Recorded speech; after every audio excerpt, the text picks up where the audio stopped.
Of course, President Trump's astronomical rise in politics will be studied for years to come, but with a party in as much disarray as the Democrats, students of history will have a lot to ponder. In a recent piece for The Spectator titled, "Can Democrats Rediscover Themselves in the Age of Trump?" Aidan McLaughlin highlights the powerlessness the party has been forced to reckon with. This includes losing support among key voting cohorts and being left with no clear path or leader after a blistering loss in November. Relative newcomers to the party like AOC and Congressman Ro Khanna might offer a lifeline to the deeply unpopular neoliberals at the helm, but will it be enough? Joining us now to elaborate on his article is the editor-in-chief of Mediate, Aidan McLaughlin. Welcome, Aidan. Thanks for having me on. So, first things first, how deep is the trouble that Democrats are in, according to your reporting? So, I spoke to a series of Democratic operatives for this piece, people like James Carville and Paul Begala, who have been doing this for decades. They said that they've never seen a hole like this for Democrats. They lost the election to Donald Trump. They lost the House of Representatives, the Senate, and they're now in what a lot of people describe in the party as the deepest hole in decades. And it's important to remember that the voting blocks that they lost to Trump in 2024 were some of the key voting blocks that Democrats have traditionally relied upon to win elections. Paul Begala put it to me, I thought the most striking detail of this was that the Democratic Party lost voters that make less than $50,000 a year. And he described that as an existential crisis because it means that the Democrats can no longer claim to be the party of the working class, which they have done for decades now. And so that was the electoral hole that they find themselves in. Then after the election, Democrats, in terms of their approval among the American people, are at their lowest point. They're at the least popular point in decades. And so you have this incredible hole that they're in. Meanwhile, they're up against Donald Trump, who's perhaps at his most formidable in terms of his power and his ability to operate with impunity and his grasp over the Republican Party. And that puts the Democratic Party in a really, really tough spot because the voters on the one hand are desperate for them to do something. And they're caught in this powerless position where there's not a lot that they can do. So it's a real problem for Democrats, and it's hard to see, and that's sort of the answer that I tried to bring with this article, how they're able to make their way out of this.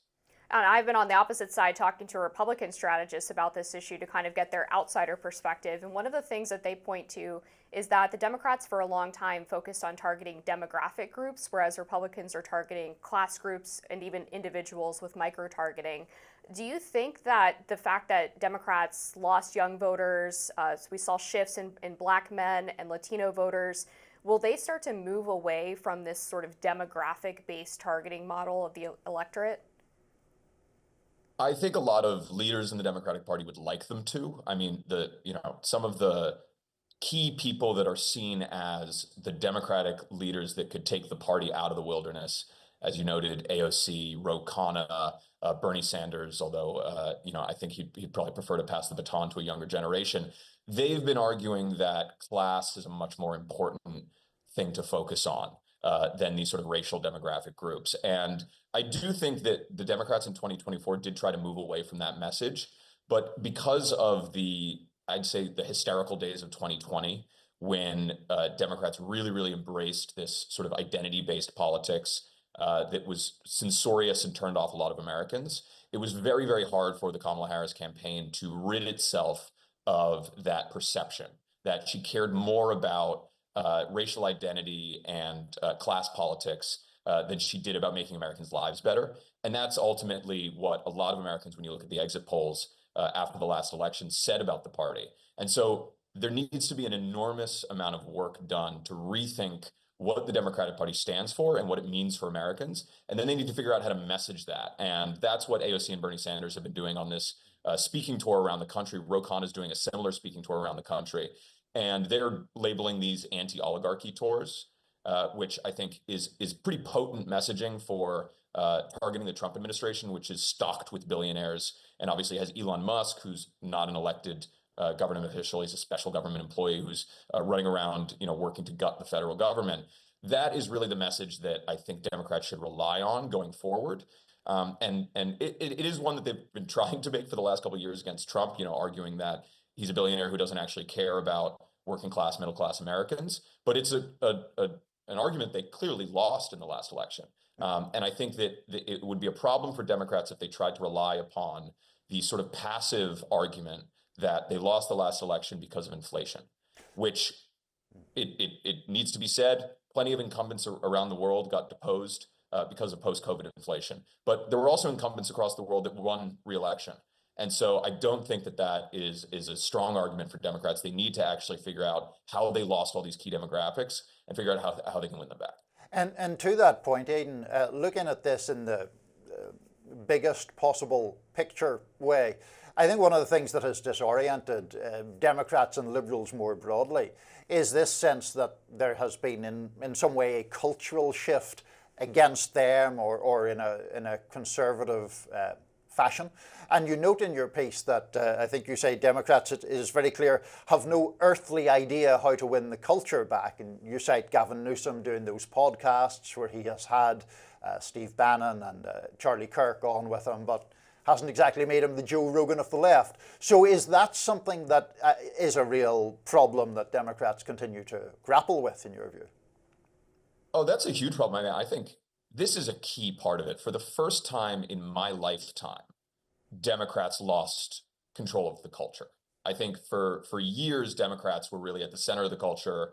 They controlled, basically, late night, like any sort of, media outlets are, I would say, overwhelmingly liberal in their leanings, with obvious exceptions. And I think you can trace it back to not just the way that Democrats positioned themselves after 2020, which I do think had a serious effect on this, but the decentralization of media, the fact that Americans don't watch the same news anymore. We don't live in a monoculture anymore. And that really accelerated during the 2020 campaign, where you saw podcasts become an enormous part of Americans' viewing habits. And previously, mostly apolitical podcasts like the Joe Rogan Show really lean into politics, and specifically politics that were pro-Donald Trump. And so for the first time in my lifetime, younger voters were watching news that was right-wing. And that has never happened before. And it is an enormous problem for politics. And that's why in the aftermath of the election, enormous problem for the Democratic Party. That's why in the aftermath of the 2024 election, you had Democrats hand-wringing about how they needed to have a Joe Rogan of the left. Now, it's not clear that you can just have this immaculate conception of that kind of powerful, potent political communicator, especially because Joe Rogan didn't start off as a political communicator. And so there have been various attempts to try and fill that void. Gavin Newsom is probably the most comical and I'd say ineffectual of those. His podcast has not been getting good reviews. And I think if you're trying to appeal to a Democratic base, which is typically what Democratic politicians will do in the run-up to an election, there's a way to do that as a moderate. The way not to do it, I would say, and I don't want to make any predictions here about how Gavin Newsom will fare when he inevitably runs for president in 2028, but inviting on Steve Bannon for a fun chat is not the way to do it, because bridging the divide between the right and the left is one thing, and I think that's a really noble and very worthwhile politically, practically speaking, thing to go for. But Steve Bannon is probably arguably on the extreme of the Trump movement, and treating him to a puff piece interview is just not the way you're going to win back Democrats.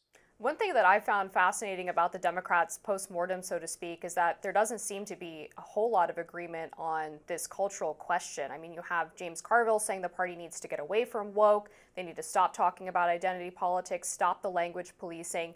But then you have Governor Tim Walz, who was the vice presidential nominee on this ticket in 2024, saying actually the problem was that we weren't proud enough of those policies. How do those two competing visions end up with the party in a place where they have some agreement on what the right message is? And also, is it the message or is it the underlying policies? I feel like the fundamental problem to me when I look at the Democrats is that they think they just need to package the policies better, but maybe the policies are just bad. So this is something that when you talk to Democratic operatives, almost unanimously, they are furious that the party went down this identity politics path. And they're screaming at the top of their lungs for the party to correct and to focus on the voters and their needs, as opposed to picking silly little culture wars that they're obviously going to lose. And they see that as the key reason why they lost these very important demographic groups, Black men, Hispanic voters, younger voters, to Republicans. And the way to win that back is to move on from those days of 2020, which I think the leadership of the party really realizes were a mistake. You have certain factions of the party that push back on that, and that's maddening for these Democratic operatives. Ultimately, I think it's just so obvious that that's what they need to do to ever win an election again, that they're going to move on from that, and that I'd say the sort of more moderate side of the party is going to win, at least on that issue. So I do think the Democrats will sort that out by the time the next election comes around. All right, Aidan, thank you so much for your analysis. We appreciate it. Thanks, guys. All right, coming up, Trump is finally considering making exceptions in his mass deportation plan. We'll tell you more next.